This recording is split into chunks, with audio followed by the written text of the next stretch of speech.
Well, I appreciate you taking the time here today, Attorney General. We're going to start with, of course, an issue that Kentuckians are seeing more and more when it comes to scams. I know it's National Consumer Protection Week. What can you tell us when it comes to severe weather? We saw it just a few days ago. What Kentuckians can do to better protect themselves and what type of risks they're seeing more than ever right now?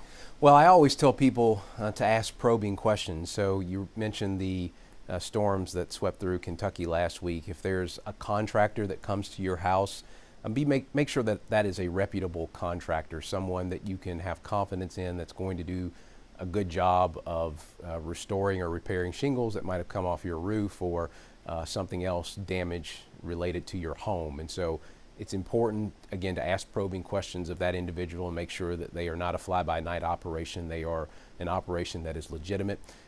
You mentioned scams more broadly. One of the challenges that I think we saw in 2022 is that there was an uptick, if you will, in business impersonation scams, folks that were stealing people's identity. So identity theft scams were two of the big scams that we saw in 2022. And we actually got roughly 2,000 reports of scams in this office last year, and that attributed to roughly $31 million in losses, which was almost a two-time increase from 2021. And so this is a prevalent issue. We just want to make sure that we are equipping Kentuckians with enough information to make wise decisions as it relates to anyone that might come to them with a solicitation that seems a little disingenuous or something seems off about it. The best advice that we can give is ask probing questions. Don't provide any personal identification or identifying information over the phone or through email unless you have great verification or validation that it is a legitimate person or individual or company on the other side of the phone or that email.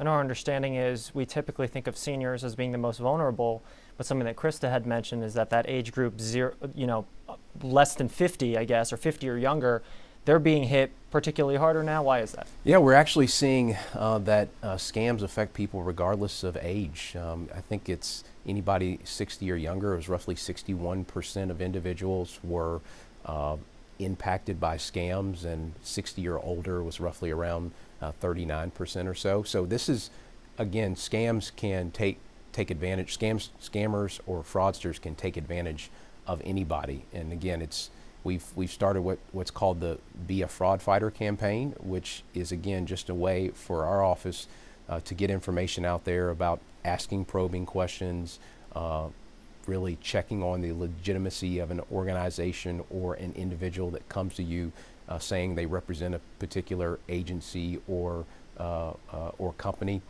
So that is what we've tried to do in our office, is just equip people with enough information to make wise decisions, because the losses can be pretty staggering if someone is able to use your identity, or if they are impersonating a business, or say you see a good deal online for some shoes. Online purchases are another area where we see a lot of challenges as well. So we are doing our best. I was just earlier this week at a couple of senior living facilities, having some conversations with folks there. Shelley May and LaDonna Coble handle our senior protection unit, but they know just as well as I do that, again, scams can affect anybody. And so our mission is just to get as much information out as we possibly can. I want to shift here. You mentioned asking probing questions. That's seemingly what the Department of Justice has done for years now when it comes to this report. Given what was revealed and what we now know about falsified search warrants, cover-ups, dating all the way back to Breonna Taylor's case, are there any regrets on your part for anything your office didn't do? Well, I was proud of the work. Obviously, we had a very limited review of the case, which was what happened at the night that she died, that she was killed. And proud of the work that our office did on that case. The facts remain the same. And it was heartbreaking that Breonna Taylor lost her life. And I understand that, and I understand, the community grieves over the loss of life. And I haven't talked to anybody in Kentucky that doesn't grieve that she was tragically killed. But the facts are still the same, that the officers that night They weren't a part of securing the warrant that night at the apartment. As they entered the home, they were fired upon and returned fire. And sadly, she was hit and killed in that return fire. But as it relates to the investigation that the FBI and the Department of Justice undertook, I appreciate and respect what they've done, but that was separate from what our office reviewed as it relates to her death. And if you look at the two cases together, when it comes to the question of what happened that night in the home, the Department of Justice came to the same conclusion that we did, which was that Mr. Hankinson should be charged with some reckless endangerment, or in the state system, wanton endangerment, which in the federal system is a deprivation of civil rights. And so we came to the same conclusion. What you did not see from the Department of Justice was a charge against Sergeant Mattingly or any other officers outside of Brett Hankinson. So again, I'm proud of the work that our office did on this case. I understand completely the heartbreak around it, but it's important that we don't conflate what the Department of Justice did with what our office did in terms of reviewing what happened that night at Breonna Taylor's apartment. While they're separate, there is a pattern that brings them together, and that's the similarities when it comes to those search warrants, when it comes to cover-ups. So I want to ask you again, do you have any regrets on not expanding that investigation beyond just the bullets fired that night, beyond that into the search warrant specifically, and details that may not have held up? Well, from the very beginning, we've always said that the Department of Justice was going to be looking at the search warrant and how that was obtained, and we were going to be looking at the night in question. And that was undisputed in terms of what our roles were in looking at this case. In fact, I said repeatedly that what we were doing shouldn't infringe upon what the Department of Justice was doing. And that distinction was made clear from the very beginning. I understand that there are, folks that want to, make this into something that it wasn't because of, how they, ultimately perceive this office or my role as the Attorney General. But at the end of the day, at the very beginning, it was understood that we were going to be looking at the night in question, and the Department of Justice, because they have a robust civil rights violation statute that they can use, was going to be looking at how the search warrant was obtained. Again, I'm proud of the work that our office has done. Again, we understand intimately just how hard this was for not only Louisville, but the Commonwealth. But I'm proud. Look, we have career investigators and prosecutors that worked on this case. It wasn't a political case. It was based on career prosecutors and investigators coming to the judgment that Brett Hankinson, as it related to any charges that night, was the person that needed to be charged. So the instances coming out of the DOJ report specifically with search warrants doesn't concern you at all?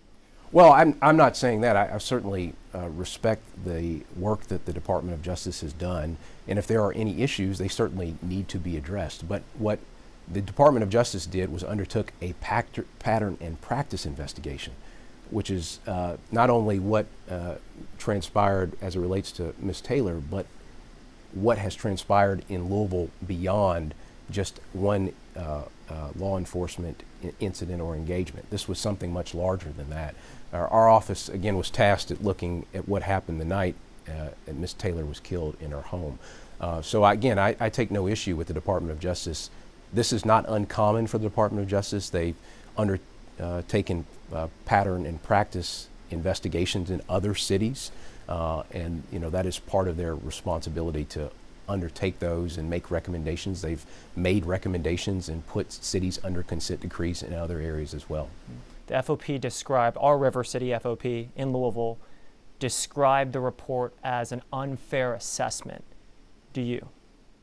Look, I'm not going to comment on what the FOP has made as it relates to their statement. All I can say is what we have said in our office, which is that we appreciate and respect the work the Department of Justice has done. If there are issues, they need to be addressed, and the city of Louisville, I understand, and Mayor Greenberg are going to be working to address those issues. I want to shift to medical marijuana. Data shows that doctors largely support the help it might give. So you see medical data supports it. You see the majority of Kentuckians support it. Even some Republicans support it. Do you? Well, I support certainly the conversation that's being had in our legislature right now. What I don't support is a governor that goes it alone and makes decisions not based on collective consideration of an issue. We saw this in the midst of the pandemic. Rather than consult with the legislature and go through a process there, he made decisions on his own, which meant he shut down small businesses, which meant he shut down churches, which meant he picked winners and losers, which meant he restricted travel across our state. We're seeing the same thing as it relates to this issue of medical marijuana. Again, he has decided to go it alone. Now our legislature is actually involved in the process of having conversations about this and understand that there are bills that are in committees right now. What I want to see is a robust discussion with all the stakeholders at the table, whether it be doctors or law enforcement or other folks that see the therapeutic need that comes from medical marijuana. I want all those people to have a seat at the table, to have a conversation about what it looks like to regulate this in a way that allows people that recognize that there's some therapeutic benefit to allow them to be able to use it, but also allay any concerns that our law enforcement community might have. If you were elected governor, would you let the opinions of certain Senate leadership get in the way of legalizing medical marijuana or supporting it if you felt it had the right framework?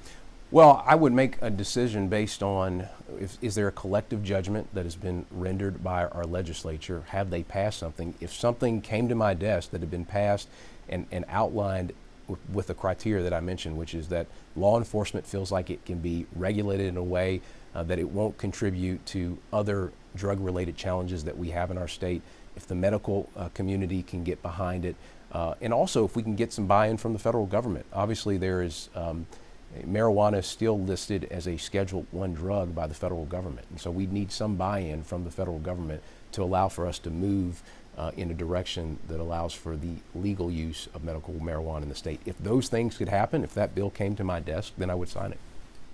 Thanks, Isaiah. That's Okay. all we have time Yeah, for today. appreciate you guys. Thank you so ma'am. much. Yes, sir. God Thank bless you. you. You Yes, as well. sir.